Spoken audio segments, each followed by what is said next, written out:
Hello everyone. In last few videos, we have discussed in detail about the morphology, function and different modification of root and stem of flowering plant or angiospermic plant. From this video, I am starting with the most important green color structure which is present in the shoot system of the plant, which is nothing but the leaves. Okay, so in this video, we are going to talk about the morphology and function of different parts of typical angiospermic leaves. Okay, so if we consider a leaf, it is a dorsi-ventrally flat structure which is present in the shoot system of the plant, and the main function of the leaves is photosynthesis because it contains green color pigment chlorophyll. Suppose we write down few basic characters of the leaves. In that case, first and most important character of angiospermic leaf is it is dorsi-ventrally flat structure.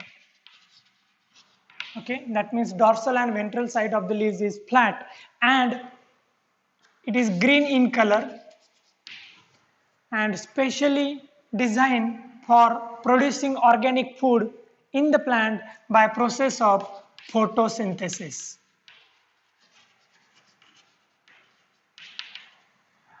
All the leaves which are produced on the stem or branch are produced from a special structure called primordium. So leaves are produced from primordium.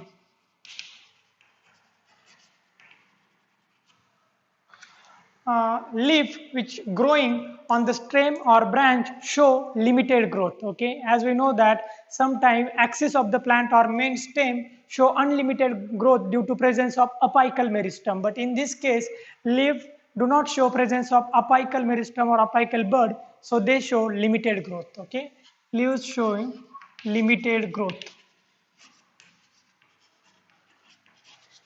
Then leaves always produce from a region of the stem called node. We know that stem have nodes and internodes, okay, and lateral appendages or branches and leaves maximum time produce from node. So this is the node of the stem. So leaves are produced from node. Okay, and why they are green in color? Because leaf perform photosynthesis and they have a chlorophyll pigment. Okay, this pigment is of green color, so leaf generally have green color.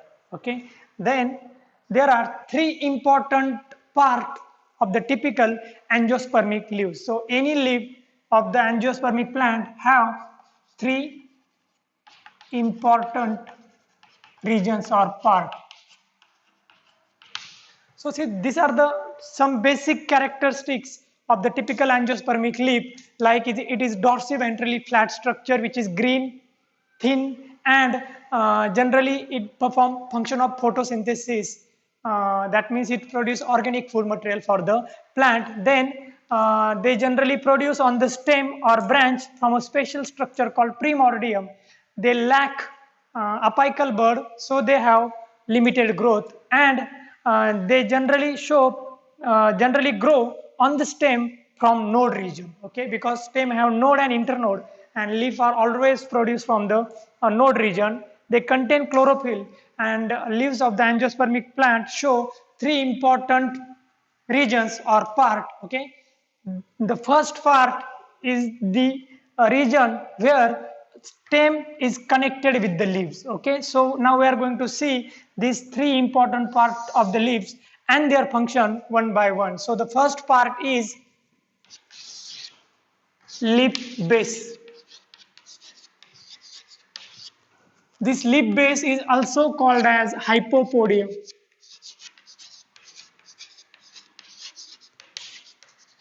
Okay, so what is leaf base? Leaf base is the part of the leaf which connect or which is attached with the stem or branch. Okay, so this is the leaf base. Now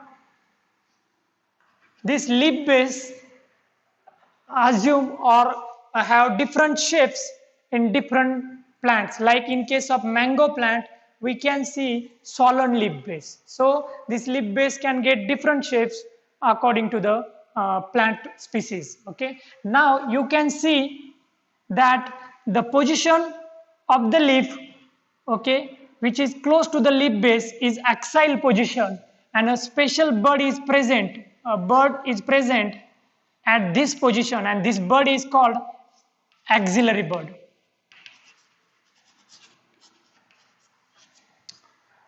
Now, two lateral outgrowth or two lateral small structures are present on either side of the axillary bud at leaf base, and these lateral structures are called stipule.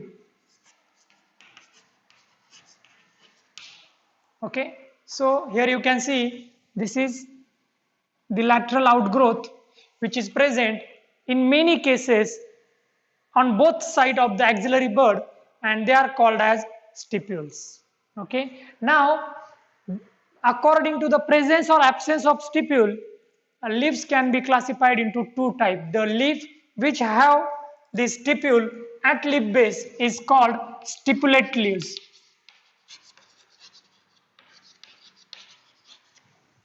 while the leaves which do not show presence of stipule at leaf base is called exstipulate or exstipulate or sessile leaves.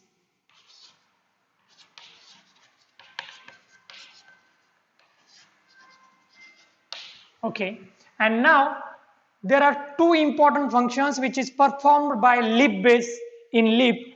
Number one function is it is green in color, that means stipules and leaf base is green in color, and it can perform photosynthesis because it contains chlorophyll pigment. And next function is this stipule protect primordium or immature leaf bud in early stages of the growth. So two important function which is performed by stipule and leaf base is protection and number two, photosynthesis.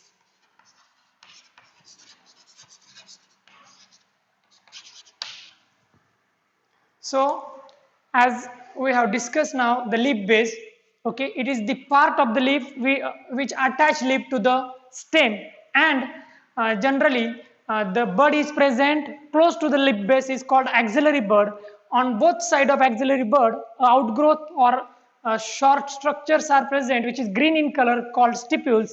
On the basis of presence or absence of stipule, leaf is classified into two types, stipulate leaves and exstipulate leaves. Okay, now the next part of the leaf is this. Okay, this is first part. Now the second part of the leaf is petiole, or also called as mesopodium.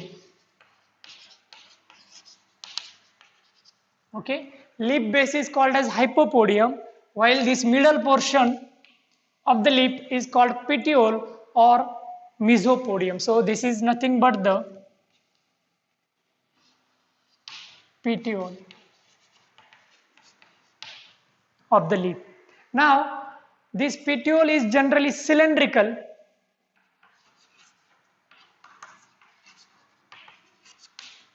flat structure. Sometimes this petiole is hollow, like in case of plant papaya. Okay, and this petiole perform two important functions. Number one function of this petiole is conduction of water and mineral from stem to the main leaf part, that is lamina, and conduction of produced food, that means this lamina is the site of photosynthesis, so organic food material get produced here. So this petiole will going to conduct the organic food material from lamina to stem. So it performs two important functions. Number one, conduction of water and mineral from stem to the lamina and food material from lamina to the stem. And number two, exposure of lamina to sunlight. That means this petiole will going to expose leaf to the sunlight, okay, so that maximum amount of light is received by chlorophyll pigment to perform photosynthesis. Okay, so this is all about the second part of the leaf. Depending upon presence or absence of petiole, leaf can be classified into two types. Petiolate leaf, the leaf which have petiole is called petiolate leaf, and the leaf which do not have the petiole is called non-petiolate leaf. Okay, so there are two types: petiolate leaf and non-petiolate leaf.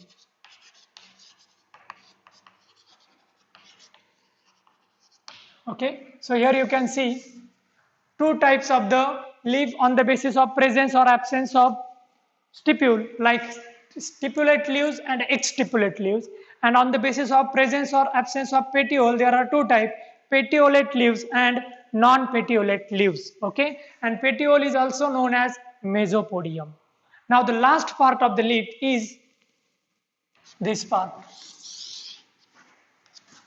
Okay, the important largest dorsoventrally flat structure of the leaf, which is thin, and it is called as lamina. It is the part number 3. So third part of the leaf is lamina, also called as leaf blade or epipodium. So you can write lamina or leaf blade or epipodium. All are same. Okay, it is the largest part of the leaf which contain chlorophyll pigment. So the main function of the lamina is to perform photosynthesis. Okay, here you can see in lamina a midrib is present. This is the midvein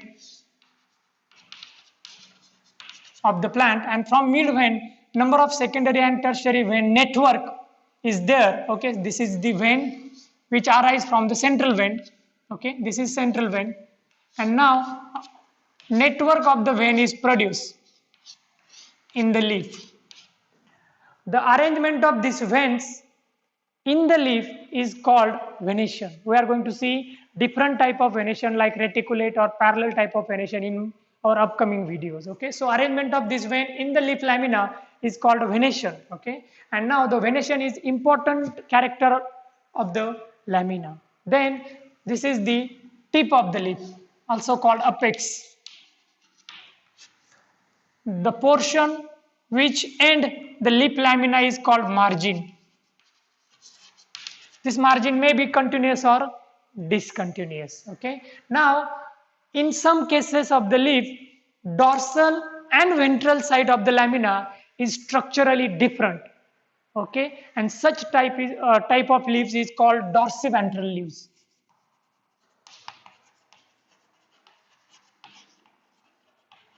When leaves having structurally different dorsal and ventral surface, that means you can easily distinguish dorsal and ventral surface of the leaves.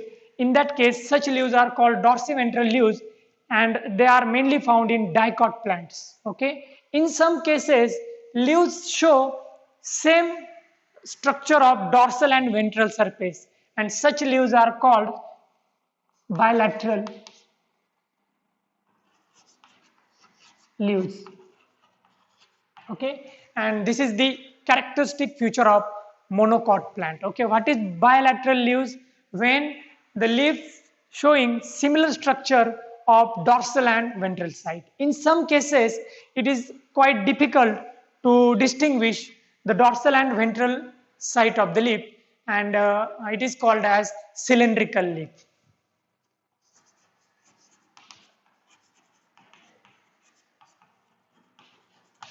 So these three are the type of leaves on the basis of structure of dorsal and ventral surface of the lamina.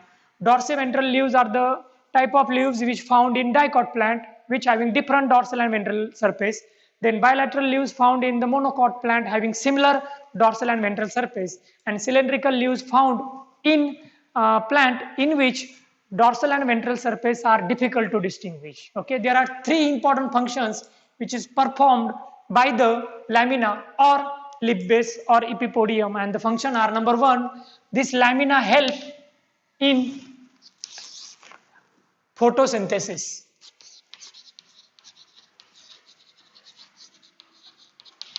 So this is the function number one of the lamina. It produces organic food by the process of photosynthesis. Second function of this part is gaseous exchange.